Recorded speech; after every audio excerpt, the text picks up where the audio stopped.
The security guard looked at me like I'd just crawled out from under a rock. His eyes swept from my faded jeans to my old college sweatshirt, and I could practically see him calculating my net worth at about $12 and some pocket lint. He stepped forward, blocking my path to the Grand Meridian Hotel's main entrance with all the authority of someone who'd been doing this job for exactly 3 days. I told him I was here for the Wong Ashford engagement party, and the smirk that crossed his face could have curdled milk. He actually laughed, pointing his thick finger toward the side of the building where a small sign read, "Service Entrance." Apparently, the help needed to use the appropriate door. My name is Kinsley Wong.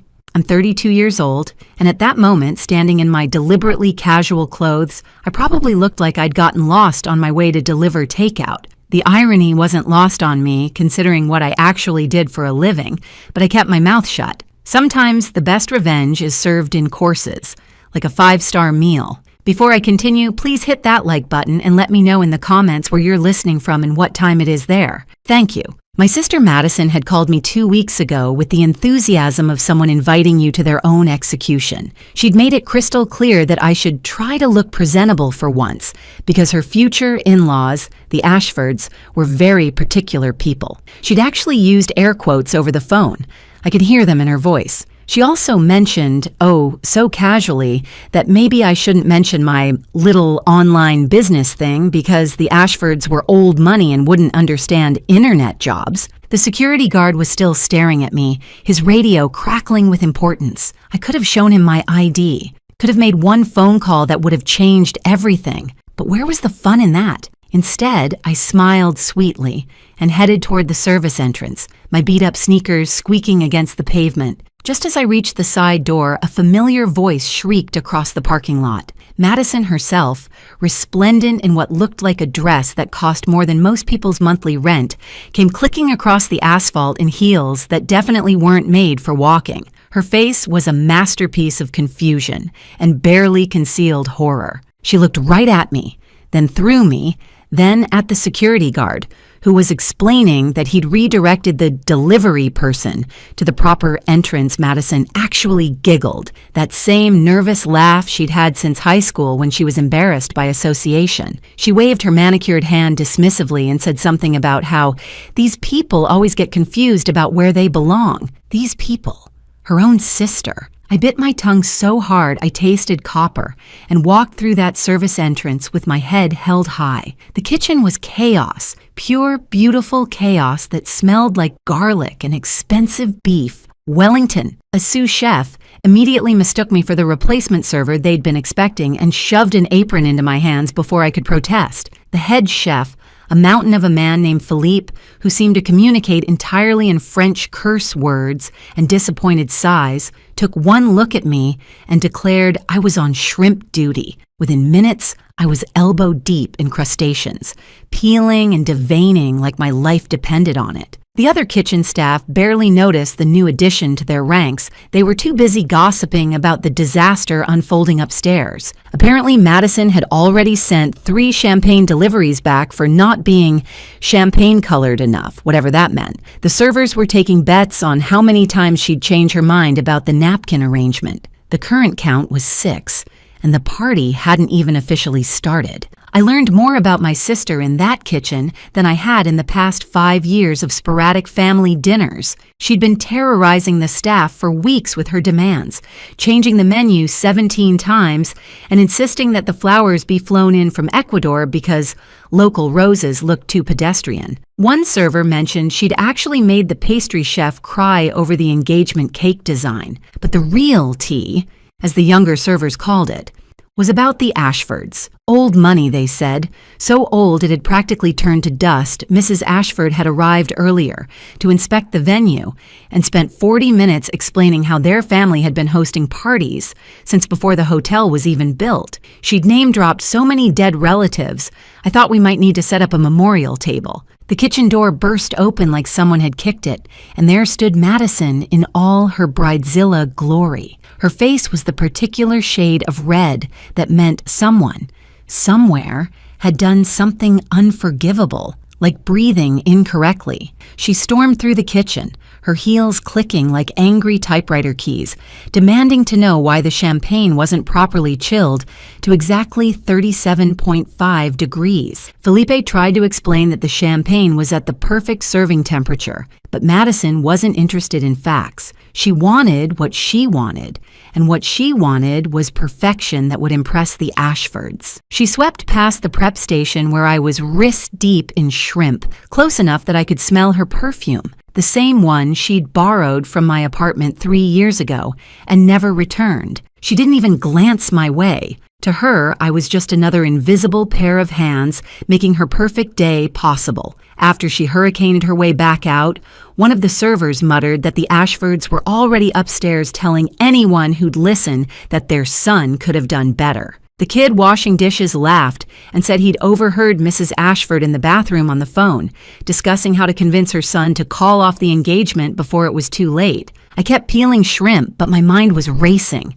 The Ashfords trying to sabotage my sister's engagement, Madison being a terror to the staff. This was turning into quite the soap opera, and I hadn't even made it to the main event yet. I finished my shrimp duty, told Philippe I needed a bathroom break, and slipped out of the kitchen with my apron still on. The service elevator was empty, which was perfect because I needed a moment to myself. I pressed the button for the penthouse floor, not the party floor, but the one above it, the executive level, my level. 3 years ago, I'd bought the Grand Meridian Hotel chain, not just this hotel, all 17 properties across the country. The deal had been conducted through my holding company, K2 Enterprises, and I deliberately kept my personal name off most of the paperwork. It was cleaner that way, and it meant I could walk through my properties without being treated like the owner.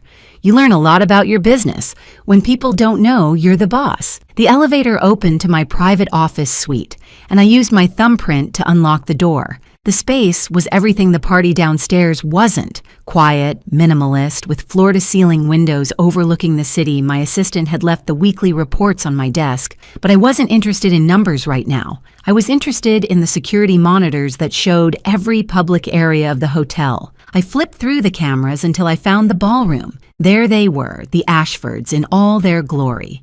Mrs. Ashford looked like she'd been vacuum-sealed into her dress, and her face had that peculiar tightness that suggested her plastic surgeon had been a bit enthusiastic with the Botox. She was holding court near the bar, surrounded by a group of women who all looked like they'd been ordered from the same country club catalog. The story of how I'd built this empire while my family thought I was struggling with a little online business was almost funny. In hindsight, Madison had been so proud of her marketing job at a mid-tier company, always quick to offer me career advice and job listings she'd found that might be more suitable for someone with my limited experience. Meanwhile, I'd been quietly building a hospitality empire, starting with one struggling hotel I'd bought with every penny of my savings and a loan that had kept me up at night for months. The renovation had been brutal, but I'd done a lot of the work myself, learning the business from the ground up. That hotel had led to another, then another, until I had a portfolio that would make those old money Ashfords weep into their trust funds. If you're still with me and enjoying this tale of family drama and hidden success, please take a quick second to subscribe to the channel and leave a comment.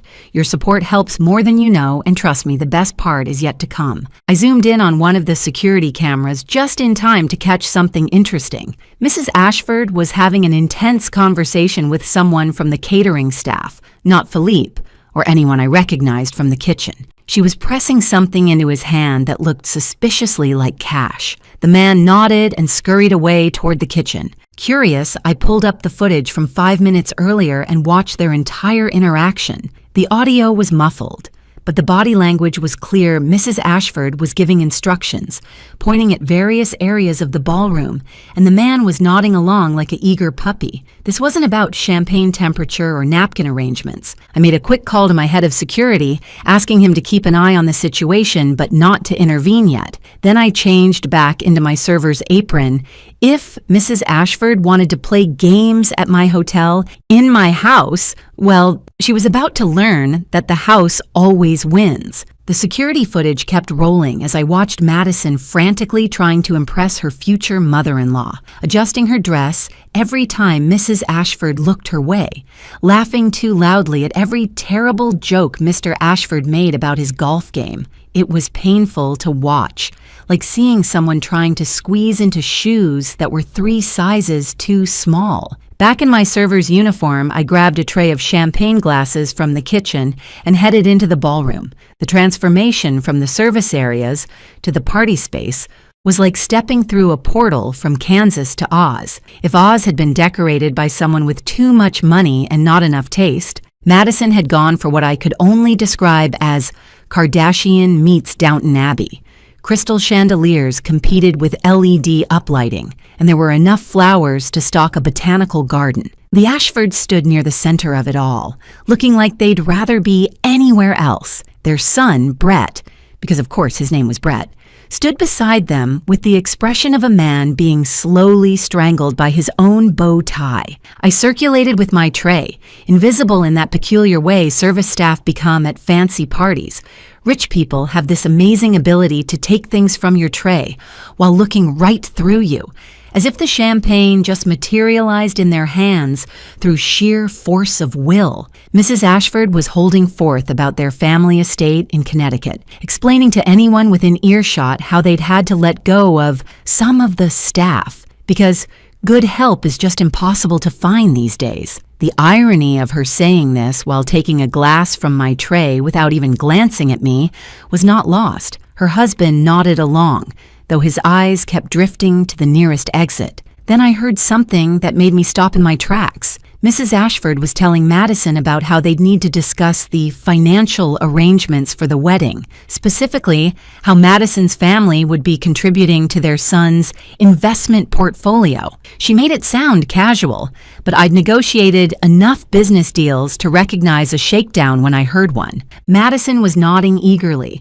promising that her family had resources and that her sister was a very successful investor who would definitely want to contribute to the union. I nearly dropped my tray. Madison was using me, the sister she'd directed to the service entrance, as her imaginary financial backing. Brett's brother, Chase, these names I swear, sidled up to me as I refilled my tray at the service station. He was the type of guy who thought his trust fund made him irresistible, with slicked back hair and a smile that had probably worked on 19-year-old Instagram models. He leaned in close, reeking of cologne and entitlement, and asked if I was working this party all night or if I got breaks. I told him I'd be working until the job was done, and he actually winked at me. Winked, like we were in some bad romantic comedy where the rich boy falls for the servant girl. He slipped what he probably thought was a subtle $100 bill onto my tray and told me to find him later if I wanted to make some real money. The bile rose in my throat, but I smiled and moved away,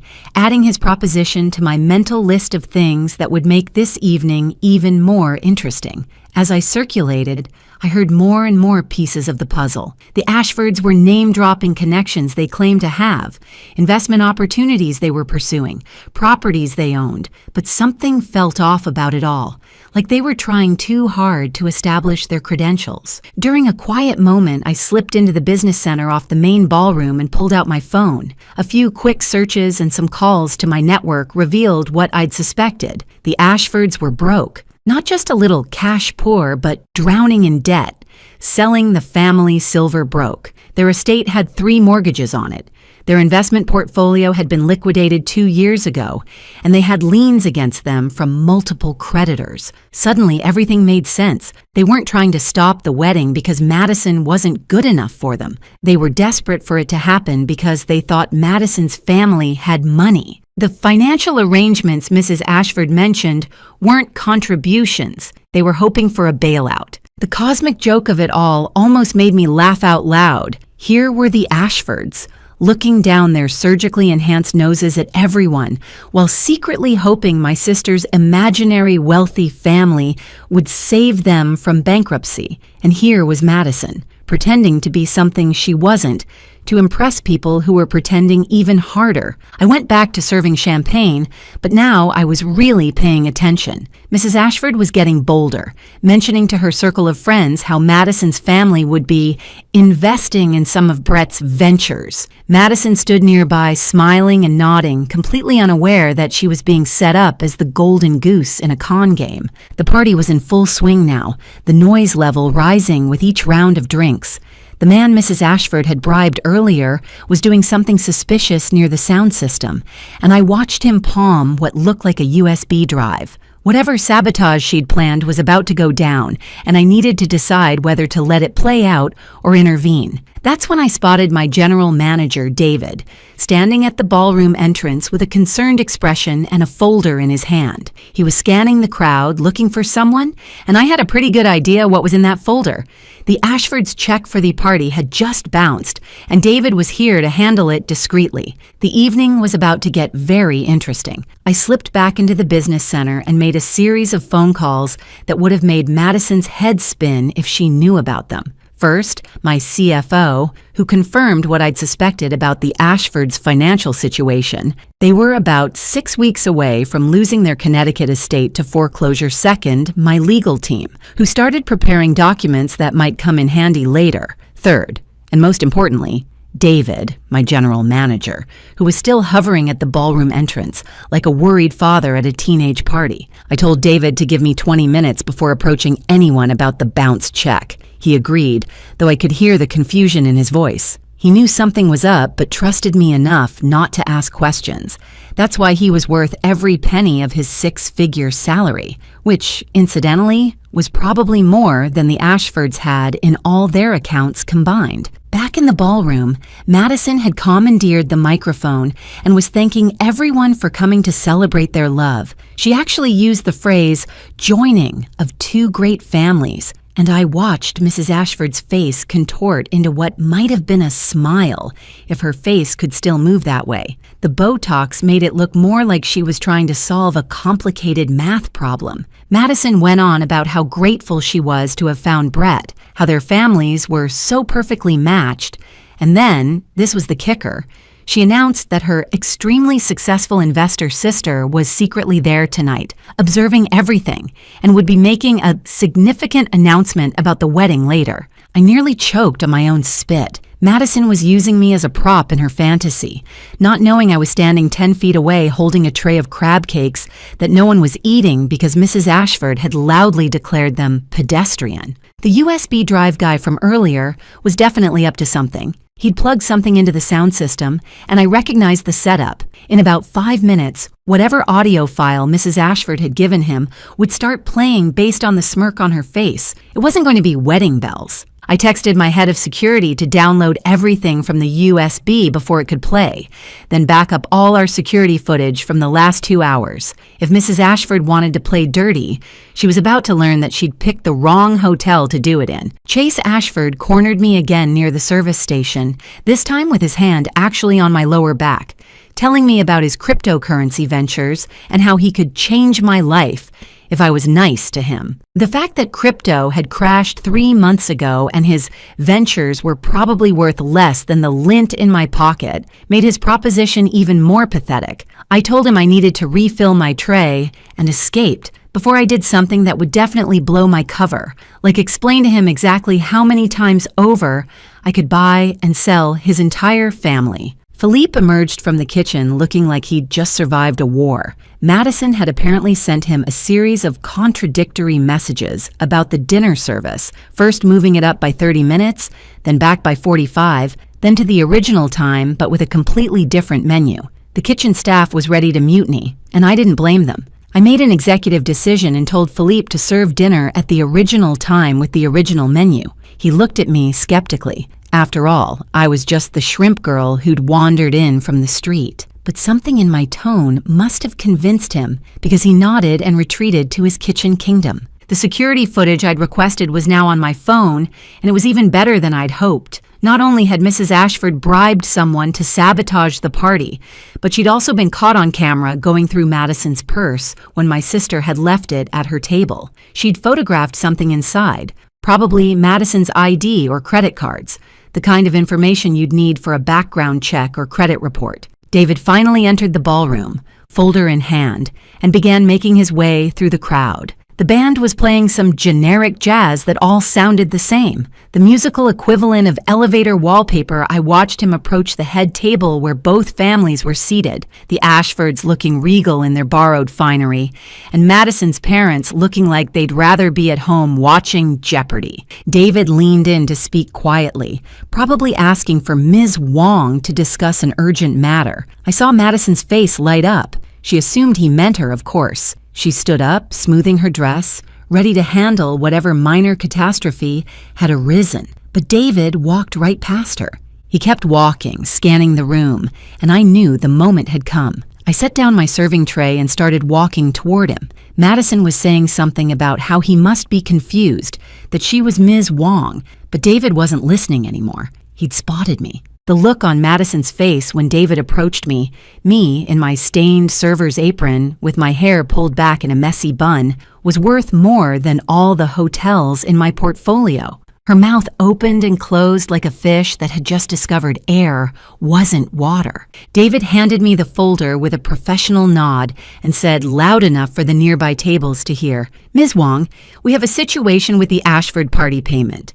The check has been returned for insufficient funds." The silence that followed was so complete you could have heard a pin drop from space. Madison's face went from confused to mortified to angry in about 3 seconds flat. She started shrieking about how I was ruining her party with my pathetic attempts at humor, and that security needed to remove me immediately. That's when I did something I'd been wanting to do all evening. I untied my apron, folded it neatly, and handed it to a passing server. Then I turned to face the room and said in my best CEO voice, "I think there's been some confusion. I'm Kinsley Wong and I own this hotel.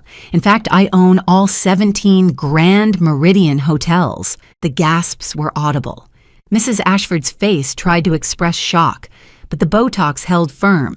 Madison looked like someone had just told her Santa Claus was real, but he'd been avoiding her house on purpose. But I wasn't done. I pulled out my phone and connected it to the ballroom's AV system, a little override feature I'd had installed in all my properties. On the massive screens that had been showing romantic photos of Madison and Brett, security footage began to play. There was Mrs. Ashford, clear as day, bribing the staff member. There she was again, going through Madison's purse. And then the audio file she'd tried to plant started playing through my phone. It was a recording of Madison from some previous conversation, edited to make it sound like she was trash-talking the Ashfords and bragging about taking their money. The room erupted. Mrs. Ashford was trying to explain, but the evidence was literally larger than life on the screens around her. Mr. Ashford looked like he wanted to disappear into his chair. Brett stood frozen, looking between his mother and Madison like he was watching a tennis match in hell. Chase, the cryptocurrency Casanova, tried to slink away, but I wasn't letting him off that easy. "Oh, Chase," I called out sweetly, "you still want to discuss that business proposition? The one where you offered to change my life if I was nice to you? I have that on recording too, if anyone's interested." His face went from red to white to green, a Christmas color palette of embarrassment. Madison found her voice, and it was not happy. She accused me of sabotaging her engagement, of being jealous, of deliberately humiliating her in front of everyone. She actually used the phrase, "You've always been jealous of me," which would have been funny if it wasn't so sad. I let her rant for a full minute. It was actually impressive how many accusations she could fit into such a short time. Then I held up the folder David had given me. "The Ashfords' check bounced," I said simply. "They don't have the money to pay for this party. In fact, according to public records, they don't have money for much of anything. 3 mortgages on the family estate, Brett's trust fund emptied 2 years ago, and about 15 maxed out credit cards between them." Mrs. Ashford tried to protest, but I pulled up the public records on my phone and projected those onto the screens too. Property records, court documents, all publicly available information that anyone could find if they bothered to look. "You were planning to use Madison for money," I continued. "Money you thought her family had. Money you thought I had. Well, you were half right, I do have money. But you're not getting a penny of it. I turned to Madison, who had gone from angry to devastated. "They've been playing you from the start. Mrs. Ashford hired a private investigator to look into our family. I have the invoice right here. Charged to a credit card that's currently over its limit, by the way." The room was in chaos. Guests were whispering, some were openly recording on their phones, and the Ashfords looked like they were melting into their chairs.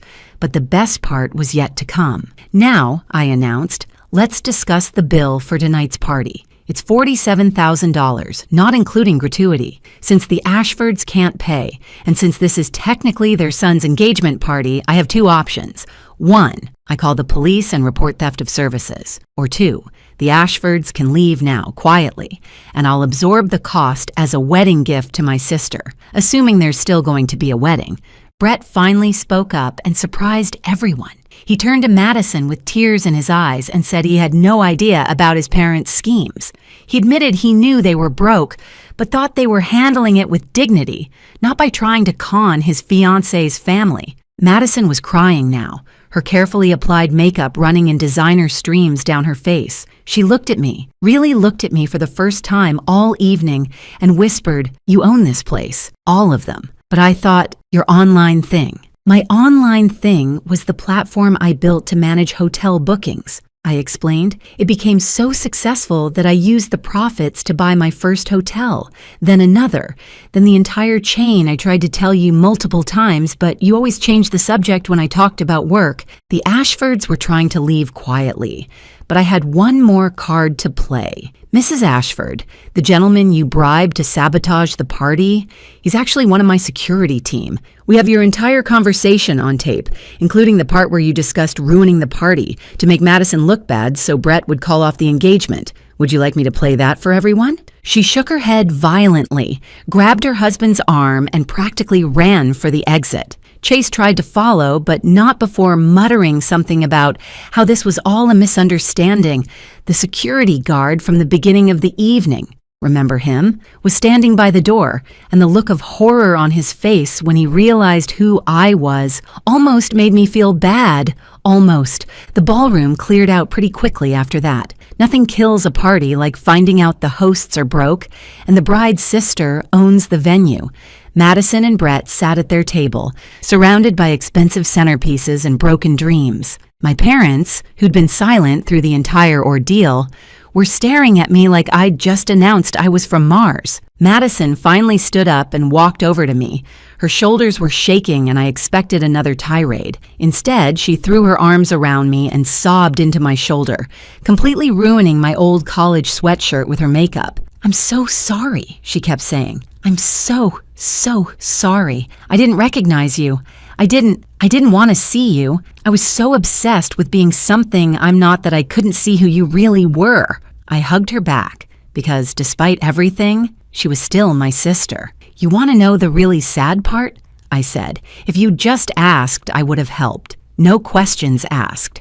That's what family does." Brett approached us nervously, like he was afraid I might have him thrown out too, but I could see he was genuinely devastated by his parents' behavior. He apologized profusely, said he understood if Madison wanted to call off the engagement, and even offered to work to pay back the party costs. Madison looked at him, then at me, then back at him. "Your parents are terrible," she said bluntly, like spectacularly terrible.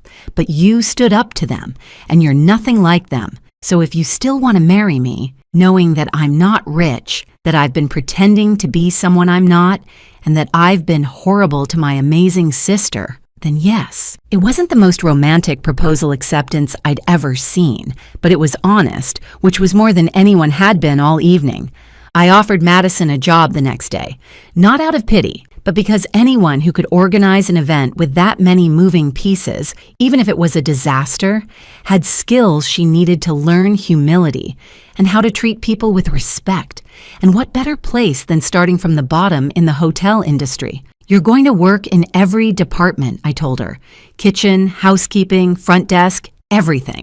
You're going to learn this business from the ground up, and you're going to apologize to every staff member you terrorized today." She nodded eagerly, mascara still streaming down her face. Brett said he wanted to work too, to earn his own money for once instead of living off his family's reputation. I told him I'd find him something in our accounting department. Turns out he had a degree in finance his parents had never let him use. The security guard from the beginning found me as I was leaving. He apologized about 17 times in 30 seconds, which might have been a record. I told him he was just doing his job, but maybe next time he should look at people's faces instead of their clothes. He nodded so hard I thought his head might fall off. Philippe and the kitchen staff got the rest of the night off with full pay, plus a bonus for dealing with Madison's chaos. The party food got donated to a local shelter, and the flowers went to a nearby nursing home. Nothing went to waste except the Ashfords' dignity, but they didn't have much of that to begin with. A week later, Madison started her first shift in housekeeping at 5 a.m. She texted me a picture of herself in the uniform, smiling despite the early hour. "Day one of learning who I really am," she wrote. Brett was in the accounting department, discovering he was actually good at something other than spending money. He and Madison moved into a small apartment, paying their own rent for the first time. They seemed happier than I'd ever seen them. As for the Ashfords, they lost their estate 2 months later. Mrs. Ashford tried to sue me for defamation. But it's hard to claim defamation when everything said about you is true, and on video they moved to Florida, where they're probably trying to con other unsuspecting families with eligible daughters. The security footage from that night became legendary among my staff. Someone set it to music, Gold Digger naturally, and it became our unofficial training video for how not to treat people. Madison and Brett got married a year later in a simple ceremony in my hotel's garden. No pretense, no lies, just two people who'd learned the hard way that being yourself is always better than pretending to be someone you're not. Madison insisted on using the service entrance for her bridal entrance. She said it was where her real journey began.